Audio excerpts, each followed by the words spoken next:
Labadiena, brangieji. Tie, kurie žiūrit mano kanalą su įvairių kaladžių pristatymais, žinot, kad mano vardas Laura. O šiandien aš norėčiau pasidalinti tokią savo naują idėją, jeigu taip galima pavadinti, kad šitą kanalą aš norėčiau pagyvinti trumpom pamokėlėm ir galbūt patarimais naujokams. Būtent daugiau kas liečia taro, galbūt orakulai. Tai šios dienos tokia kaip būtų pirmoji pamokėlė, galbūt ne visai pamokėlė, bet tiesiog patarimai ir variantai apie tai, kaip maišyti taro kortas. Tai aš jūs supažindinsiu su 4 būdais, o jūs turėkite omeny, kad nėra neteisingo būdo, kaip tas kortas maišyti. Jūs neturit susirasti savo tokį artimą savo, kad jums būtų patogu, kad jaustumėtės užtikrintai. Tai išbandykite įvairius variantus ir galbūt susirasite savo tinkamą, galbūt netgi miksą iš to, ką aš jums parodysiu, ir galbūt tai palengvins pritaikyti tai savo ar mokslų kelyje, ar tiesiog praktikoje. Taigi, pirmas variantas turbūt pats paprasčiausias ir visiškai nesvarbu, kokio dydžio kaladę jūs turite. Mažesnio formato, standartinę ar didelę. Ir tai būtų taip vadinamas plovimas turbūt kortų, nes tiesiog jas sumaišote, gerai susukate, bet turėkite omeny, kad šitas būdas netiks jums tuo atveju, jeigu kortas skaitote tik tiesioje pozicijoje. Tai gerai jas išplaunate, išmaišote ir galite traukti tiesiog, sakysim, dienos kortą galite traukti tiesiog iš krūvos kortą, kuri jums patiko. Pavyzdžiui, mano diena turėtų būti visai nebloga, kažko naujo pradžioje, ne, kaip ir visi tūzai. Kadangi disku, tai galbūt kažkiek tai susijęs su finansinė gerovė, materialia gerovė. Bet nesmė. Tai dabar tiesiog, galit traukti tiesiog iš krūvos, o galit susirinkti jas tvarkingai į vieną krūvelę.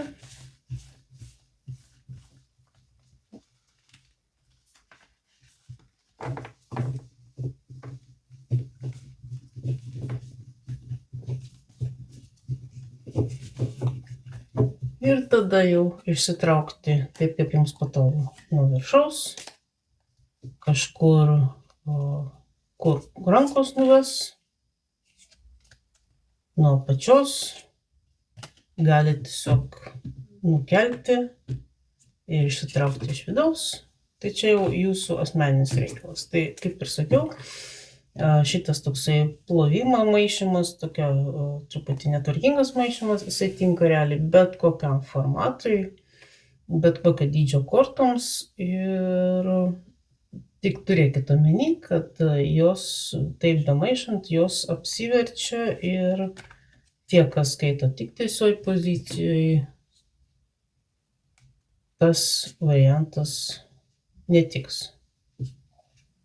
Kitas būdas, irgi vienas ir paprastesnių, irgi tinka iš principo 7x12 standartiniai kaladai. Taip pat tinka mažesnio formato kortoms. Irgi patogu. Tai yra taip vadinama iš rankos į rankos maišymą, ne? Tai gali būti ir lėtesnis variantas, kai yra tiesiog leidžiama kortoms nukristi.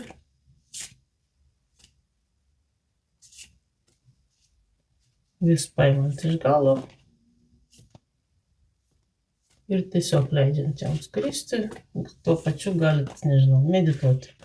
Kitas variantas iš rankos į ranką, toks greitesnis variantas ir jau prilaikant kortas stabiliau ir galima maišyti daug greičiau šiuo pirštu prilaikant.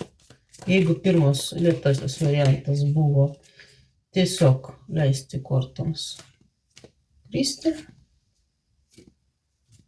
tai šis variantas prilaikant galima maišyti greičiau ir mano manymu šiek tiek stabiliau. Šis variantas tinka tiem, kurie skaito kortas tik tai tiesioj pozicijoje, bet šitą variantą galima pritaikyti ir tiems, kurie skaito apverstoj pozicijoje. Pavyzdžiui, išmaišot, imat dalį kaladės, ją apsukat, padalinat, sakysim, į kelias dalis ir vėl permaišot. Tai čia yra toksai iš rankos į rankos, kaip ir sakiau, keli variantai. Netoks stabilus ir lėtesnis, leidžiant kortoms tiesiog pačioms kristi. Stabilesnis ir greitesnis, kai jūs valdot kortas, yra prilaikant su nykščiu. Ir šitas variantas iš principo tinka ir didelio formato kortoms. Jeigu jums pavyksta, galit jas apglėbti. Bus ne taip patogu ir jos ne taip bus paprasta, bet šitą variantą jūs galit naudoti tokiu būdu. Ne plačiuoju, o vertikaliai paėmus kortas. Galbūt lėčiau viskas vyks, bet jas maišyti vienas iš variantų.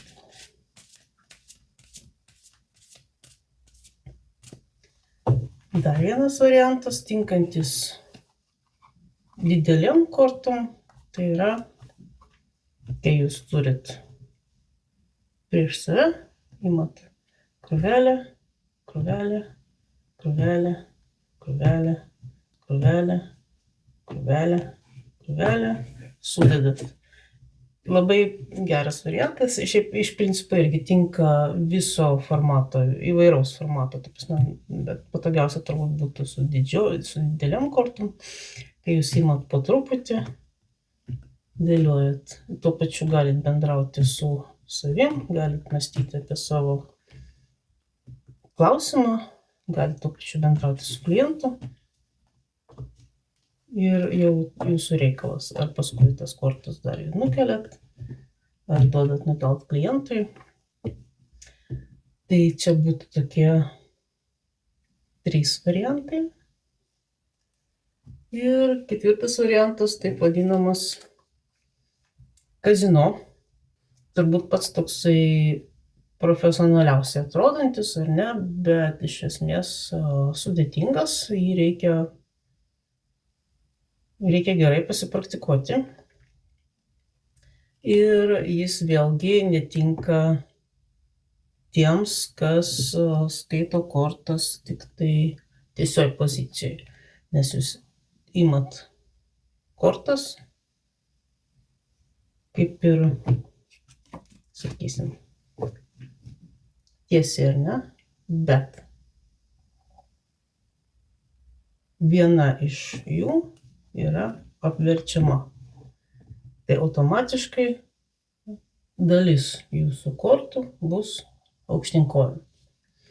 Tai yra vienas variantas. Šio būdo yra keletas variantų. Vienas iš paprastesnių, vėlgi mažesnio formato kortoms tinkantis, nebent su didesniu reikia daugiau praktikos. Tai imat,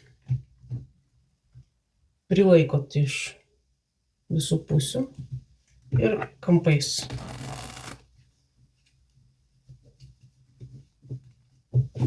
Ir matot, jos pakankamai gerai persimaišo.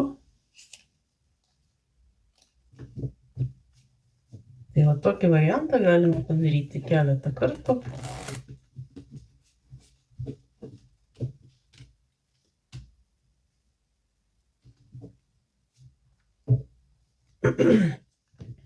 taip vadinamas kazino variantas, ne? Yra dar kitas variantas, variacija šito kazino.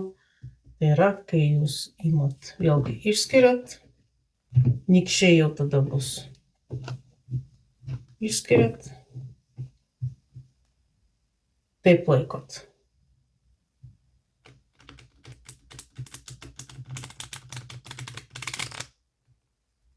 Pakankamai gražiai. Tada išverčiat į kitą pusę ir padarot tiltelį.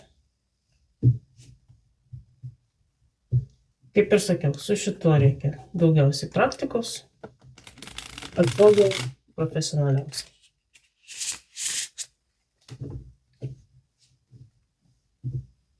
Tai šį kartą tiek, labai trumpa tokia pirma įžanginė pamokėlė apie kortų maišymą. Tikiuosi jums patiko ir pravers patarimai, variantai. Ir labai tikiuosi, kad paliksite komentarą žemiau su tokiais galbūt pasiūlymais ateityje, ką jūs norėtumėt pamatyti tarp tokių tokio tipo trumpų pamokėlių, galbūt patarimų ar pamokėlių, pavyzdžių, kas jūs domintų ir dėl ko norėtumėt sugrįžti. Tai aš labai tikiuosi, kad jūs paspausite patinka, kad užsiprenumeruosite mano kanalą ir iki kitų pasimatymų. Ate!